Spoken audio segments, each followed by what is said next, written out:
Injil Lukas pasalnya yang ke-7 ayat 31 dan 32. Kata Yesus, "Dengan apakah akan kuumpamakan orang-orang dari angkatan ini dan dengan apakah mereka itu sama? Mereka itu seumpama anak-anak yang duduk di pasar dan yang saling menyerukan, 'Kami meniup seruling bagimu, tetapi kamu tidak menari. Kami menyanyikan kidung duka, tetapi kamu tidak menangis.'"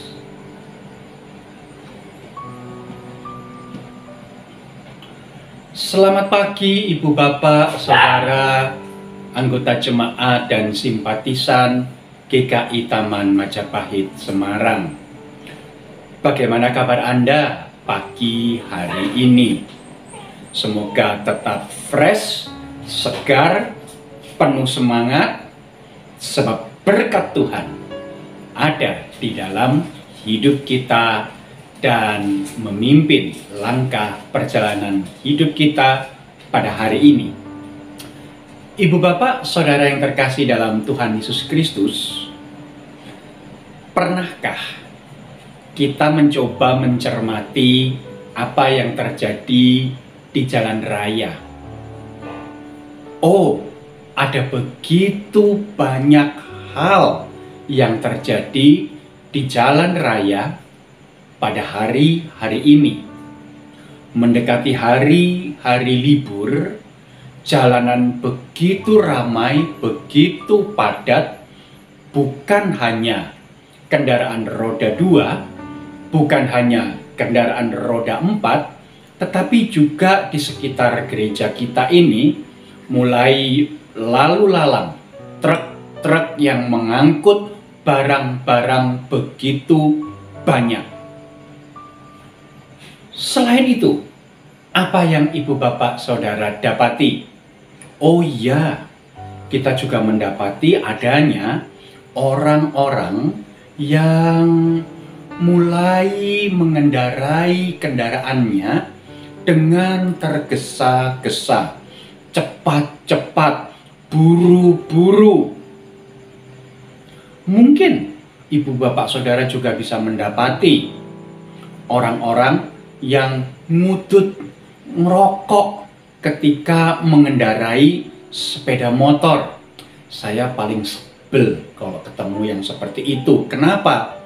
Beberapa kali mata saya kelilipan abu rokok tersebut. Menyebalkan sekali rasanya. Selain itu, pasti yang bersangkutan tidak mengenakan masker. Jadi, ya sudahlah, itulah realitanya. Yang lain lagi, apa yang Ibu Bapak Saudara dapati? Kalau terjadi kecelakaan atau hampir terjadi kecelakaan, perhatikan baik-baik siapa yang marah. Dari siapa yang marah duluan, kita bisa tahu, kita bisa lihat siapa yang salah. Ya, hari ini di jalan raya sing bener malah diamungi, sing salah malah nesu. Yang benar itu malah dimarahi, yang salah itu malah yang marah-marah. Biasa itu menjadi defense mechanism supaya dirinya tidak menanggung kerugian. Yang lain lagi Ibu Bapak Saudara yang terkasih, saya itu beberapa kali mendapati orang parkir sembarangan. Aduh, orang parkir entahkah di pasar, entahkah di toko, entahkah di pusat perbelanjaan, tidak mengikuti norma yang berlaku. Jelas di tanah, di lantai sudah gambar, garis-garis, supaya apa? Entahkah sepeda motor, entahkah mobil bisa diparkir sesuai dengan aturan yang ada. Tetapi tidak jarang saya mendapati, katakanlah, mobil yang mengambil dua bagian parkir. Sehingga apa? Mobil yang lain tidak bisa parkir di kanan dan kirinya. Dia ngambil jatah orang lain, parkir seenaknya. Aduh, ini tentu membuat pusing. Sudah begitu, seringkali yang saya dengar adalah menyalahkan pengelola parkir. Salahnya tidak diparkiri, salahnya tidak diatur, salahnya kok tidak ada yang jaga. Ya kan aku parkir seenakku sendiri. Nah, ini kuncinya. Seenaknya sendiri. Sak karpe dewe. Ibu bapak saudara yang terkasih, itu realita yang menggambarkan situasi dan kondisi zaman di mana kita hidup pada hari ini. Orang mulai berpikir seenaknya sendiri, orang mulai melakukan berbagai tindakan seenaknya sendiri, tidak mempedulikan lagi kepentingan orang lain.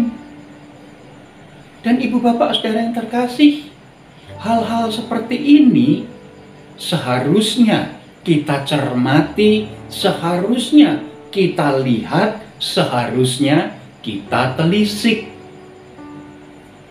Tuhan Yesus ketika ia berada bersama-sama dengan para muridnya, ia berkata, dengan apakah akan kuumpamakan angkatan ini? Seperti apakah generasi ini dapat disamakan? Generasi ini, angkatan ini, kata Tuhan Yesus, seperti anak-anak yang mengeluh ketika kami menyanyi nyanyian yang penuh sukacita, engkau diam saja, engkau tidak ikut menari. Ketika kami memainkan suling dengan penuh kegembiraan, engkau tidak ikut. Tetapi ketika kami menyanyikan kidung duka, engkau juga tidak ikut menangis, engkau juga tidak ikut meratap. Artinya, ibu bapak saudara yang terkasih dalam Tuhan Yesus Kristus, Yesus mengajak para muridnya untuk dengan teliti melihat kondisi dan situasi zaman di mana mereka hidup. Dan bukan hanya itu, Tuhan Yesus pun mau mengajak para muridnya untuk kemudian memiliki pendirian, memiliki jati diri, memiliki identitas di tengah-tengah situasi dan kondisi yang demikian. Identitas jati diri seperti apakah yang perlu ditunjukkan, dinyatakan di tengah situasi seperti itu? Ibu bapak, saudara yang terkasih dalam Tuhan Yesus Kristus, hari ini kita hidup di tengah-tengah situasi dan kondisi zaman sak karpe dewe. Orang tidak suka untuk diatur, orang lebih suka marah-marah, bahkan melawan otoritas yang dirasa membelenggu, dirasa tidak membuat bebas. Orang tidak mau ambil peduli, tidak mau pusing dengan situasi kondisi orang lain. Ibu bapak saudara yang terkasih, jati diri seperti apakah yang kita mau tunjukkan sebagai orang-orang Kristen di tengah-tengah situasi dan kondisi seperti ini, apakah kita akan hanyut, larut di dalam situasi yang sedemikian? Ataukah justru kita mau menunjukkan identitas kita, kita mau menunjukkan jati diri kita sebagai orang Kristen yang betul-betul mau meletakkan Tuhan sebagai pemegang otoritas di dalam kehidupan kita. Ibu bapak, saudara yang terkasih dalam Tuhan Yesus Kristus, mari kita jalani kehidupan pada hari-hari ini dengan hati yang penuh dengan pengharapan, bukan dengan ketakutan, bukan dengan kemarahan, tetapi dengan hati yang dipenuhi dengan pengharapan. Kiranya di dalam situasi kondisi yang begitu tidak menentu, kita tetap memiliki sauh, kita tetap dapat berpegang kepada Kristus Yesus, Tuhan, Juru Selamat dunia ini, sehingga hidup kita tidak terombang-ambing, tidak menentu. Amin. Mari kita berdoa. Di tengah situasi zaman yang tidak menentu ini, ya Bapa Surgawi, di tengah berbagai-bagai perubahan yang begitu cepat terjadi, seringkali kami menjadi tergagap-gagap dan tergopoh-gopoh sehingga kami tidak mampu untuk menentukan sikap sebagai anak-anak Tuhan. Oleh karena itu kami berdoa memohon kiranya Allah sendirilah yang memberikan pengharapan di dalam hati dan kehidupan kami, sehingga hidup kami seperti sebuah kapal yang meletakkan jangkar sauh di dalam Tuhan Yesus Kristus, Juru Selamat kami yang hidup itu, dan hidup kami tidak diombang-ambingkan, tidak pula hanyut mengikuti arus zaman ini. Terima kasih Bapa Surgawi, dalam nama Yesus Kristus kami berdoa. Amin. Selamat melanjutkan aktivitas Ibu Bapak, Saudara yang terkasih. Tetap semangat, tetap hidup berpengharapan, tetap merindukan berkat Tuhan, memampukan kita hidup menjadi berkat. Tuhan memberkati. Amin.